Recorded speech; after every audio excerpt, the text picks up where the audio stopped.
Hello everyone, welcome back to my YouTube channel Bhagyashree Classes. Today we will know about the internal sources of recruitment. See, recruitment is what कि किसी भी organization में जिस भी position की requirement है उसके लिए suitable candidates को search करना, उन्हें encourage करना कि वो उस position के लिए apply करें.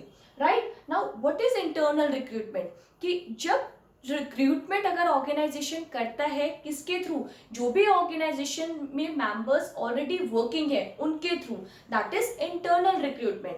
It means to use existing staffs to fill up vacant job. कि जो भी वैकेंट जॉब है और वीकेंड से जो भी जॉब रिक्वायरमेंट है उसके लिए किसको यूज करेगा, ऐसे मेंबर्स को जो ऑलरेडी वर्किंग है उस ऑर्गेनाइजेशन में, उनको यूज करेंगे उस पर्टिकुलर पोजीशन के लिए. तो दैट इज इंटरनल रिक्रूटमेंट.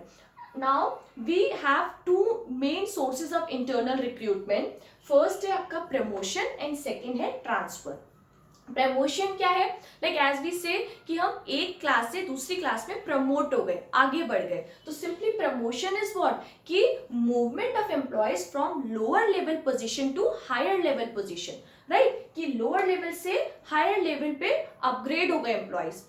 सो अब अगर उनका प्रमोशन हो रहा है एम्प्लॉयज का, तो उसके अकॉर्डिंग उनकी रिस्पॉन्सिबिलिटीज भी बढ़ेगी, उनका स्टेटस भी बढ़ेगा और साथ के साथ उनको पे भी, यानी जो उनको सैलरी मिलती थी उसमें भी क्या होगा, इंक्रीमेंट होगा. ओके, तो simply it ensures more responsibilities, more status and more pay. Now see, जो प्रमोशन होगा that is vertical shifting of employees. Vertical shifting is, vertical line क्या होती है, लाइक स्ट्रेट लाइन. ओके, तो सपोज यहाँ पे अगर कोई लोअर लेवल पे मैनेजर है, उसका प्रमोशन हो गया किस पे, मिडिल लेवल ऑफ मैनेजर बन गया वो. तो सिंपल क्या है कि आपका जो भी शिफ्ट होगा वो वर्टिकल वे में होगा. राइट, या फॉर एग्जाम्पल अगर ब्रांच मैनेजर था, उसका प्रमोशन हो गया, वो जनरल मैनेजर में प्रमोट हो गया. So these are the examples of promotion. तो प्रमोशन हमेशा जो होगा वो वर्टिकल वे में होगा. It is a vertical shifting of employees. Right, now come on to the second internal source of recruitment, that is your transfer. Transfer में क्या होता है, यहाँ पे आपका जो शिफ्टिंग होती है एम्प्लॉयज की, that can be from one job to another job, from one department to another department or from one shift to another shift. Right, suppose पहले कोई वर्कर था, एम्प्लॉय था, वो डे शिफ्ट कर रहा था, वो नाइट शिफ्ट कर रहा है. राइट, सपोज पहले वो नोएडा लोकेशन में था, अब वो मुंबई लोकेशन में ट्रांसफर कर दिया गया. तो सिंपल क्या होता है, यहाँ पे आपका जो पोजीशन होती है उसमें कोई अपग्रेडेशन नहीं होता है, बढ़ती नहीं है, बट सिंपल क्या होता है, आपका शिफ्ट हो जाता है, आप ट्रांसफर हो जाते हो from one position to another position. तो यहाँ पे क्या है, there is no change in the responsibility and status. So it is a horizontal movement of employees. यहाँ पे जो मूवमेंट होगा वो क्या होगा, हॉरिजॉन्टल होगा. हॉरिजॉन्टल लाइन होती है ना, तो सिंपल अगर यहाँ पे एक एम्प्लॉय था तो वो यहाँ पे शिफ्ट हो गया, बट लेवल तो कोई चेंज नहीं हुआ, बट यहाँ पे हम देख सकते हैं लेवल में इंक्रीज हो रहा है. राइट, तो ट्रांसफर जो होगा that is horizontal movement of employees. तो ये आपके दो मेन सोर्सेज हैं जिसके थ्रू कंपनी रिक्रूट कर सकती है, and these are the internal sources of recruitment. Okay, now come on to its merits and demerits. इसके कुछ फायदे और नुकसान है इस मेथड के. फर्स्ट आपका मेरिट है यहाँ पे सिंपल प्रोसेस. बहुत सिंपल प्रोसेस है, बिकॉज यहाँ पे कंपनीज ऑलरेडी अवेयर होती है अपने एग्जिस्टिंग स्टाफ से, तो उनको क्या होता है, आइडिया मिल जाता है कि कौन सा एम्प्लॉय सुटेबल रहेगा किसी पर्टिकुलर पोजीशन के लिए, और वो उस लिमिटेड चॉइस में से क्या कर सकती है, सेलेक्ट कर सकती है. तो this is a very simple process. Second है to motivate employees to improve their performance. Suppose अगर यहाँ पे कोई लोअर लेवल का एम्प्लॉय है, उसका प्रमोशन हो गया मिडिल लेवल पे, तो जो भी और लोअर लेवल के एम्प्लॉयज है वो क्या होंगे, वो भी मोटिवेटेड फील करेंगे कि अगर वो अच्छा परफॉर्म करेंगे so they will also get the chance to promote at middle level. Right, तो सिंपली यहाँ पे जो एम्प्लॉयज होते हैं वो मोटिवेट होते हैं कि वो अपनी परफॉर्मेंस को इम्प्रूव करें और आगे बढ़े. राइट, नाउ नेक्स्ट है no need for induction training. Induction training क्या होती है, लाइक योर ओरिएंटेशन प्रोग्राम जो कंपनी कंडक्ट कराती है, जो भी उनके नए मेंबर्स होते हैं, जो भी न्यू एम्प्लॉयज होते हैं, उनको उस ऑर्गेनाइजेशन के एनवायरनमेंट से फेमिलियर कराने के लिए जो प्रोग्राम कंडक्ट कराती है उसी क्या बोलते हैं, ओरिएंटेशन प्रोग्राम्स या इंडक्शन प्रोग्राम्स. तो यहाँ पे एज सच प्रोग्राम की कोई नीड नहीं पड़ती, बिकॉज जो स्टाफ है वो ऑलरेडी अवेयर है, एग्जिस्टिंग स्टाफ है, वो एनवायरनमेंट से अवेयर है. राइट, देन नेक्स्ट है नो ओवर और अंडर स्टाफिंग. ओवर स्टाफिंग क्या है कि किसी भी सपोज ऑर्गेनाइजेशन में जितने मेंबर्स रिक्वायर्ड है उससे ज्यादा वहां पे प्रेजेंट है, वर्क कर रहे हैं, दैट इज ओवर स्टाफिंग। और अंडर स्टाफिंग क्या है कि किसी भी ऑर्गेनाइजेशन में जितने मेंबर्स रिक्वायर्ड है उससे कम एक्चुअली में वहां पे प्रेजेंट है और वर्क कर रहे हैं, दैट इज अंडर स्टाफिंग। तो ये जो मेथड होता है वो दोनों सिचुएशन को बैलेंस करके चलता है। फॉर एग्जाम्पल यहाँ पे एक ऑर्गेनाइजेशन है जिसकी 2 ब्रांच है, ठीक है, एक है आपकी दिल्ली में और एक है मुंबई में। सपोज दिल्ली में जो मेंबर्स हैं, जो एम्प्लॉयज है, वो क्या है, ओवर स्टाफ्ड है, मतलब ज्यादा मेंबर्स यहाँ पे काम कर रहे हैं। और दिल्ली में क्या है, सॉरी मुंबई में क्या है, कम लोग लगे हैं किसी उस ऑर्गेनाइजेशन में, अंडर स्टाफ की सिचुएशन है।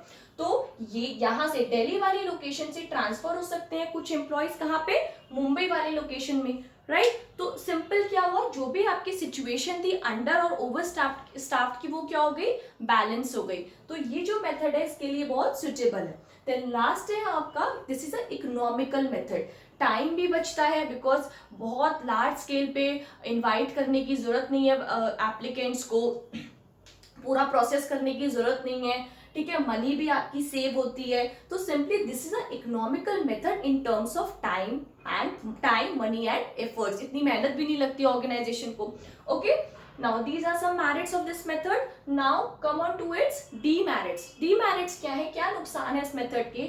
सबसे पहला है यहाँ पे लैक ऑफ फ्रेश टैलेंट, कि जो भी न्यू टैलेंट्स है, जो भी आपके नए आपके जो लोग कर सकते थे उस पर्टिकुलर पोजीशन के लिए अप्लाई, वो नहीं कर पाएंगे बिकॉज जो रिक्रूटमेंट हो रहा है वो इंटरनली हो रहा है, राइट। तो जो भी फ्रेश टैलेंट है उसको चांस नहीं मिल रहा है। तो कई बार जो डिजर्विंग कैंडिडेट्स होते हैं उनको भी चांस, उनको ये अपॉर्चुनिटी नहीं मिलती कि वो पर्टिकुलर पोजीशन के लिए अप्लाई करें। ओके, देन नेक्स्ट है decrease in enthusiasm level. Enthusiasm means कि बिल्कुल एक, जिसे कहते हैं ना, बहुत अच्छे से काम करना, बहुत मोटिवेट होके काम करना, जील के संग काम करना, वो यहाँ पे कम हो जाता है। बिकॉज जो एम्प्लॉयज होते हैं उन्हें पता है that they will get the time bound promotion after certain time, कि भाई इंटरनल रिक्रूटमेंट करेगा तो किसी ना किसी को तो भाई प्रमोशन मिल जाएगा। तो क्या होता है यहाँ पे, इतना एफर्ट्स नहीं लगाते कई बार एम्प्लॉयज अपने पर्टिकुलर वर्क के लिए। ओके, देन नेक्स्ट है not suitable for new enterprises. जो भी न्यू एंटरप्राइज होगा तो उनके लिए तो ये मेथड सुटेबल ही नहीं है, बिकॉज उन्हें जो भी एम्प्लॉयज रिक्वायर्ड है वो सारे उनको क्या है, उनको सर्च करना पड़ेगा बाहर से, ठीक है। तो simple this method is not suitable for new enterprises. उन्हें बाहर के लोगों को इनवाइट करना ही पड़ेगा कि वो पर्टिकुलर जॉब पोजीशंस के लिए अप्लाई करें। ओके, देन नेक्स्ट है लैक ऑफ कंपटीशन। अब एज आई सेड कि उन्हें पता है कि एक सर्टेन टाइम के बाद उनका प्रमोशन होगा। ओके, तो सिंपल और जो भी रिक्रूटमेंट होगा वो विद इन दी ऑर्गेनाइजेशन ही होगा। तो उनको क्या है, बाहर के जो दुनिया, उनसे कोई मतलब ही नहीं है। तो कंपटीशन की स्प्रिट जो होती है that will be reduced, right? So this method will reduce the spread of competition among the employees. Okay, and last है आपका limited choice. Companies point of view से भी अगर हम देखें तो कंपनी के पास जो भी उन्हें सेलेक्ट करने हैं किसी भी पोजीशन के लिए एम्प्लॉयज, वो क्या होती है, लिमिटेड होती है। बिकॉज उन्हें पता है कि उन्हें मेंबर्स जो भी सेलेक्ट करने हैं वो ऑर्गेनाइजेशन के ही होने चाहिए। तो उनके पास क्या है कि अगर वो सपोज एक्सटर्नल सोर्सेज के थ्रू करते, लार्ज स्केल पे इन्वाइट करते पीपल को, तो वहां पे क्या होता है, उनके पास चॉइसेस बढ़ जाती, वो उतने कैंडिडेट्स में थे बेस्ट कैंडिडेट्स को सेलेक्ट करते।